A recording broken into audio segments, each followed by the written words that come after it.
think the biggest sacrifice has been the loss of my wife, my grandson. But I also knew that those who have died for this struggle would have wanted me to continue to achieve the goal we set out to achieve, which is dignity, prosperity, and security for the people of Zimbabwe. So yes, at a personal level, it was a great loss. There were moments in this long journey where I've lost an organizer, I've lost people who were desperately looking for some salvation, people coming to our head office in their thousands, victims of violence. So those were also moments of great pain, because the burden of responsibility lied with me.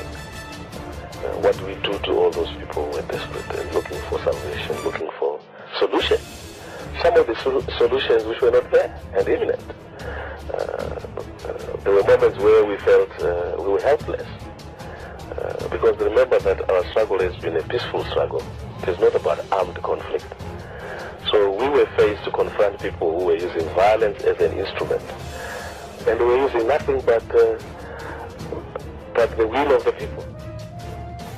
I think to me, I sort of shelved my own personal risk, because I knew that there were so many people who were risking their lives for this democratic change. Some of whom had already died as a result. So I sort of suppressed my own personal fear and my own personal security. Not easy to say. Very difficult. Sometimes some of your closed ones in your family start questioning whether it is worth it. They start questioning whether you have not done enough already, that is it worth it to go all the way to sacrifice your life? And I've responded by saying there are already people who have sacrificed anyway. Yes. And that one more human being is not going to make a difference. But if my death is going to cause the change that we are looking for, then perhaps it's worth it.